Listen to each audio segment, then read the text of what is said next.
Hello everyone. Welcome back to the UserBricks channel. Today I am going over commands and, not commands, GUIs and overlays. Sorry for the little bit of a wait. My school has been getting in the way a bit. But nevertheless, I will continue to create these tutorial videos. So as I said, today we are working on GUIs and overlays. Previously, we finished a short series on procedures. And I had told everyone that we would be doing GUIs and overlays next. And I'll be going over that a bit. Now, in this video, I will be jumping from between Mcreator versions a little bit, just to show you what I have done in the past and stuff like that.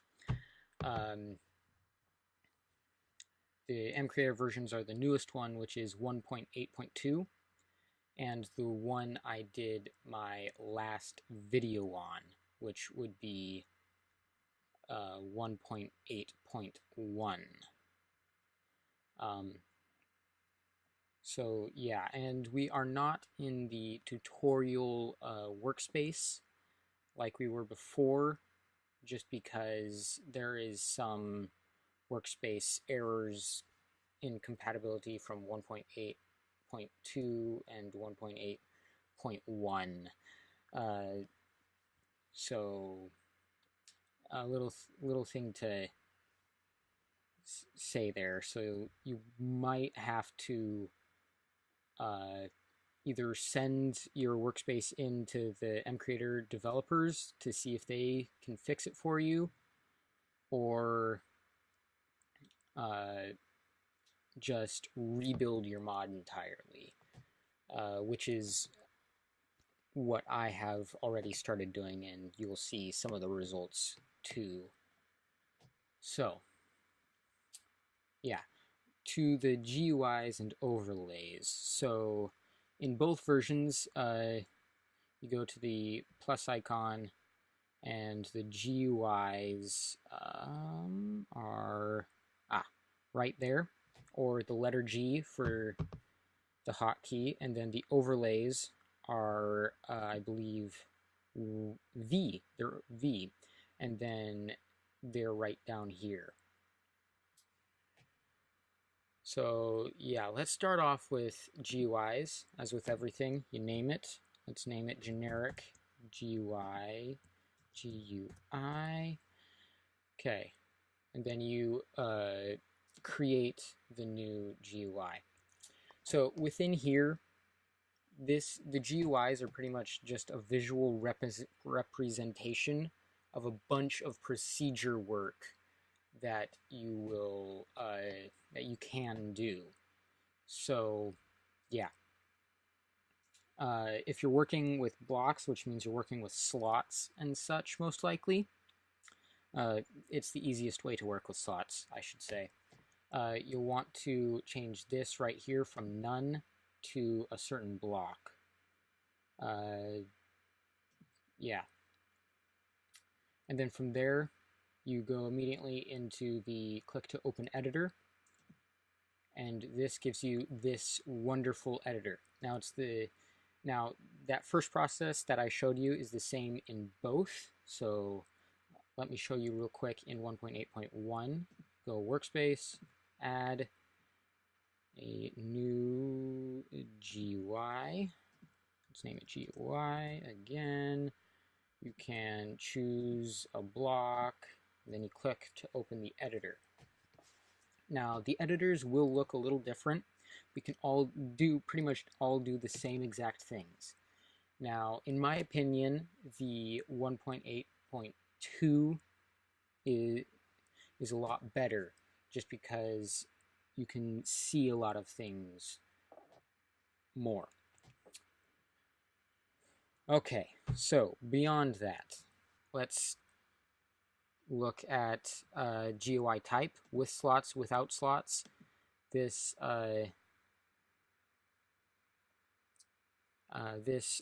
changes whether you see the inventory or not. And it also changes whether you can use slots or not. Now, for with slots, you can add input slots and output slots. Hoppers will input only into the input slots, and I haven't tested this yet, but they should only take out from the output slots. An input slot, oh, yeah. Before I get into more detail on those slots, GUI width and height. The max for both that you can do is 512. 512 by 512. Now, that is a large area, but I'll tell you why you can't go any higher, even though it does allow you to go to even 1,000. I wouldn't suggest it at all, because going beyond that means the image that is created from the GUI you create doesn't support larger than a 512 by 512 GUI. If you do go larger, there will be weird lines going through your GUI that don't look good at all.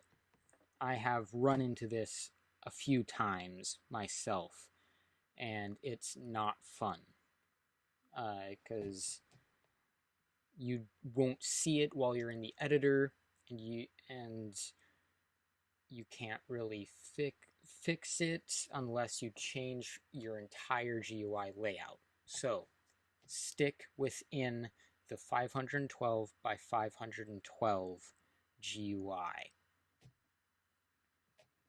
Now that that's out of the way, there are different things you can add to your GUI. They're called components, like buttons, images from your computer, text labels, text inputs, input slots, and output slots.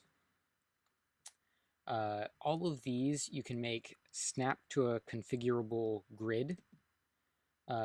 So you turn the snap to components on grid, you click that, and it brings up this grid, and you can change what the grid looks like.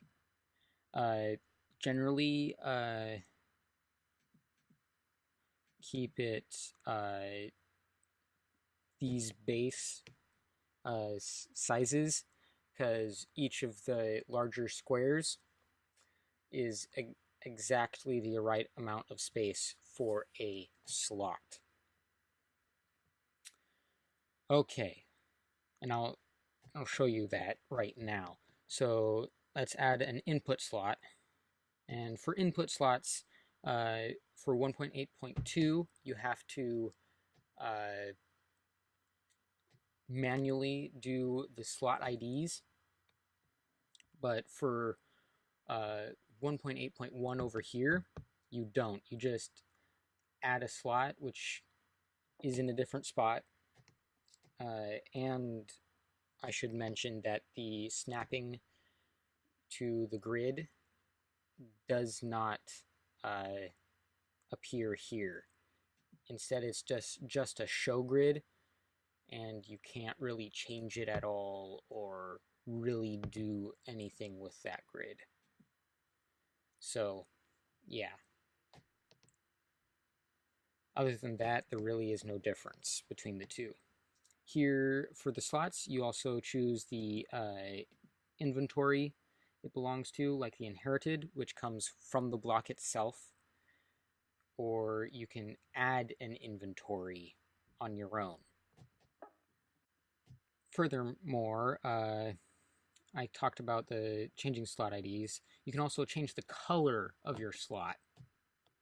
So the normal is just a normal slot. You can change the color. Let's make it a green, and and when we click Add Slot, you'll see what that does. So you can also limit the stack input to a certain type of item. This can only be done for one item. So let's say quartz ore blocks, quartz ore, nether quartz ore, whatever you like to call it. And only that will be able to be put into the slot. Now, next is this feature, which is the XYZ World Entity GUI Inventory procedure area. I don't tend to use this really at all. I haven't yet found a true use for it, though you might.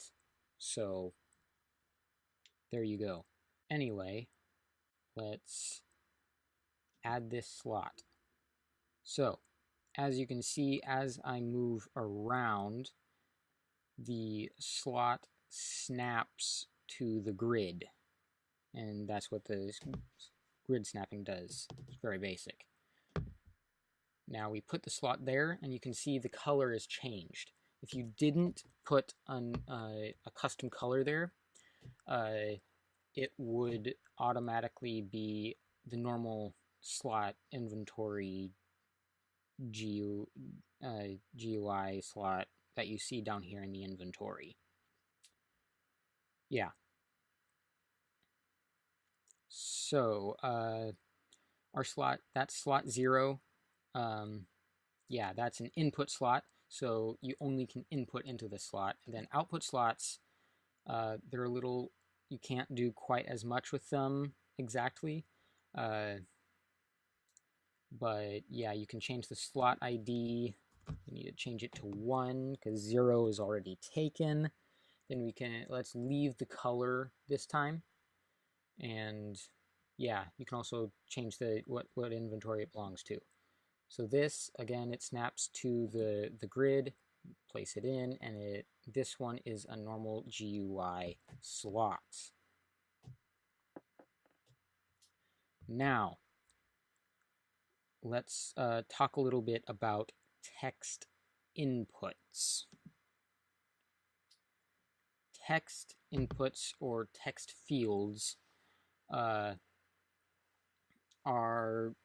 you can do a lot with them, and yeah, there's quite a bit that you can do. Like you can type into the area, and that's what, and you can add procedures to like the block that it's attached to do different things. Yeah, so for the text field name, for example, they show name as the text field name, and this you will then be able to use in procedures to do different things. Okay, so yeah, in the events of this GUI.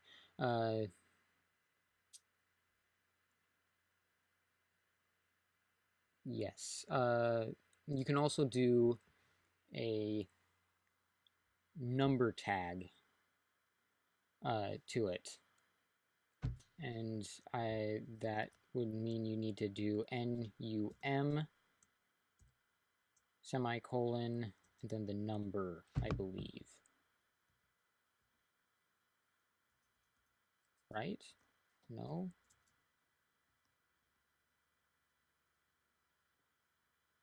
Huh.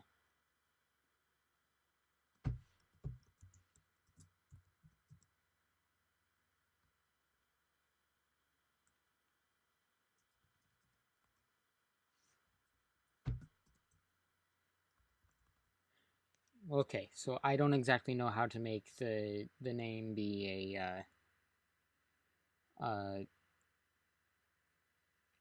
a number, but I don't know that you need to do that. So yeah, so you can name it. You can put an initial text which shows when you first load up the GUI, and yeah, that does stuff.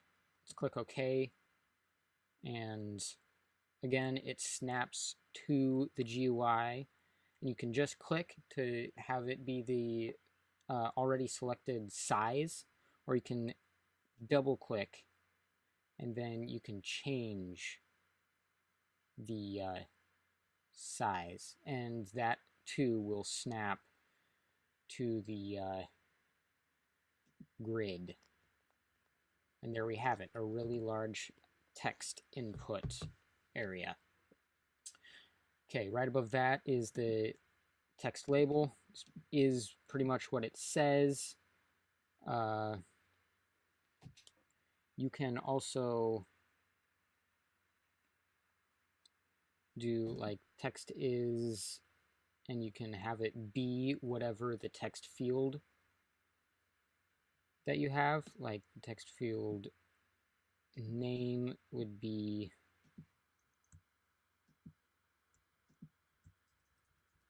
like name from above, or you can do this block is located at X, Y, Z, and Z. The triangle brackets, those are pretty much what's inside of those changes depending on what you do. You can also have this show what a variable is. You can also leave it just as a text label, and you can change the color of the text as well. Let's have this be a darker, let's have it that blue. And then you can click OK once you've done that sort of thing, and you have text that you can use. Next above that would be an image, and this is just from your computer. Let's get a texture, and let's choose this one, and it'll show the image size, and again it snaps to the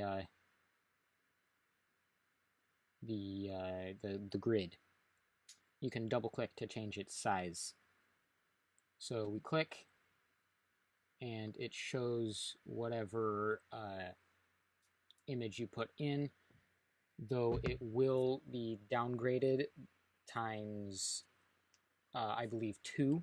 Like it'll be like half the dimensions of the original image. So if I go and into the image I got, which is in this file,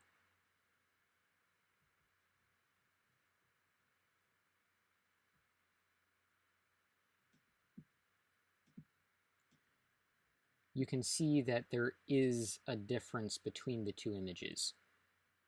It pretty much shrunk it in half. So the dimensions of the image, okay, my computer's a little slow because I'm running 2 Mcreator versions and the screen recorder. So bear with me a little bit. Okay, so the screen size, well, the image size is 128 by 64. So that means that this in here will end up being a 64 by 32 image. Yeah. That is a little bit of a bummer, but yeah, you can do different things with that. Okay, let's see everything again. Okay, yeah, that's the image. You can also add buttons, which buttons are pretty much just a way to start a procedure. So like you could put a procedure on it and give it some text and click OK. You have a button that you can double click and resize, but for now I'm just going to click and we shall get a button. So the nice thing about this is that what you see here is what you'll get in game. And yeah, that goes for the overlay as well. So if we went in game, this is what you'd see. Now I won't show you this in game just because if I start that, because I'm also screen recording, the test environment just is horrible. So I can't show you that. If I wasn't screen recording right now, it would be just fine and I could go in and see it, and it would be pretty much just like playing Minecraft, and you'd be able to figure out what it does. Now over here, the inventories you can add, I believe, yeah, I told you about assigning these to an inventory. Now these inventories that you add are ones that are not like assigned to a block.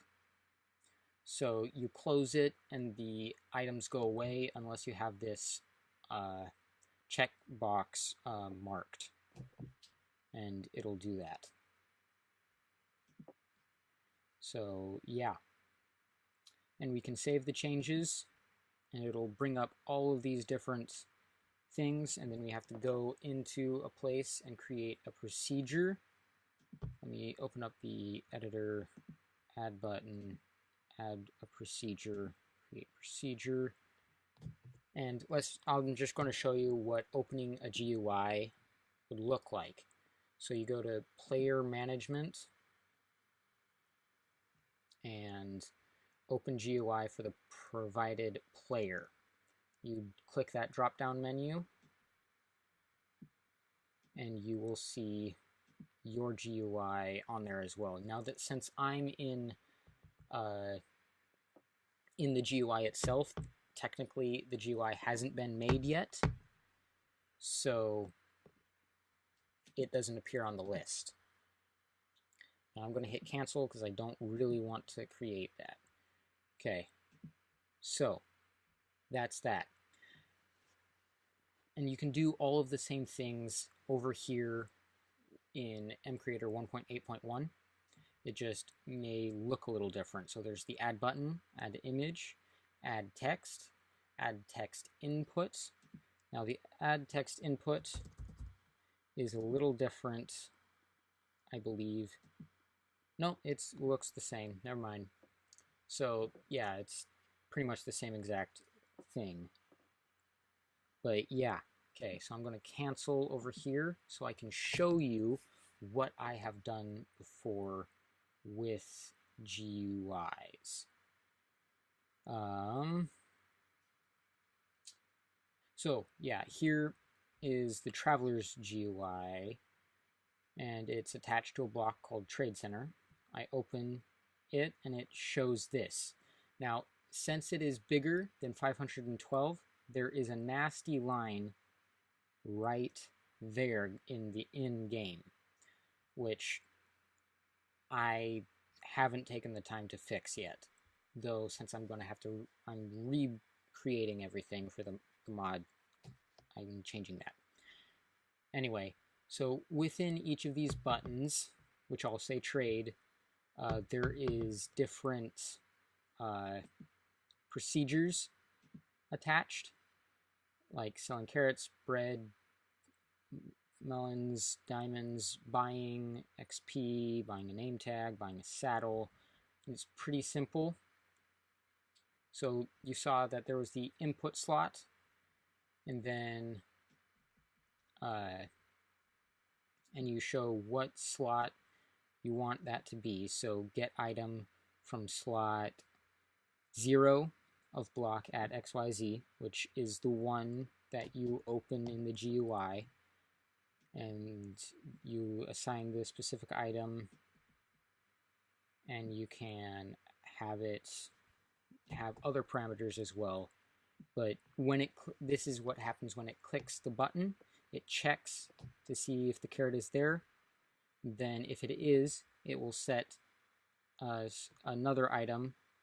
This here it is an emerald in slot number 6, and remove a certain amount of items from the first slot, which is slot 0. And that is the basics of slot transferring using buttons. You can also do other things with it. I have shown you procedures before, and that's what happens. But yeah. Okay, to show you a little more complicated one, I'm going to show you actually the first procedure I really ever created, which is a rather complex one, and it's for the melter. Let me show you its GUI. It's pretty simple. You input 4 items or less into slots 0 through 3, and it will, when you click the button, it will output in number 4. And here is the procedure behind that. Let it load. Loading. Okay. It is, I've got quite a few things that you can input and it'll detect, but the basics of it, you have an overall if statement, and you have AND statements going into there. Now, I created this based off of a video that the Mcreator channel posted, and the Mcreator channel is Pylo, Pylo, and you can look, and they have different tutorials on how to do different things there. But here you can see that I have 4 items, 1, 2, 3, 4 in the first 4 slots, and then it will output a certain item when the button is clicked.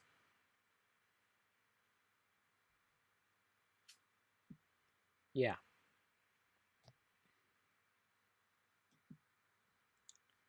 And yeah, as I said, it's kind of complicated, but if you watch their video, you can see what they did, and you can add upon and take away however many slots you want. You just have to add more AND statements within AND statements within AND statements, and it can look very big and complicated, but it really isn't too complicated. Yeah, so I believe that's it for GUIs. So let's go to overlays real quick. So you go to the add symbol, click overlay or V, you label it, and then this one is a little different because it's not a GUI. You have to add in a procedure right here using what you have here to make it show. And if you just leave it at the condition true, if true, it will always show. Now, priority, what will be shown on top? Normal, I believe that is the middle. High, it will be shown above normal. Highest is above high. Low is below normal, and lowest is the lowest layer. And yeah, the overlay is a little different as well. You can only add images and text labels, but the text labels you can have be like it shows the text from a text field where a block is located. You can have it show a variable. There's a few things that you can do here, but it changes depending on what you do with this. Now the overlay I haven't found particularly, and yeah, that's the overlay. It's pretty simple, pretty simple. Yeah. So that'll do it from me for today. That has been GUIs and overlays. So I hope you found this somewhat helpful. And yeah, if you would like to know specifics on how to do certain things, leave comments in the description. If you like the video, consider liking it. Subscribe if you want to be notified when the next video comes out. That will probably be key commands, key bindings, or plants. Maybe those will be one video. But once we are done with those, or possibly before, I will start showing you more specific things that you guys post in the comments. So, yeah.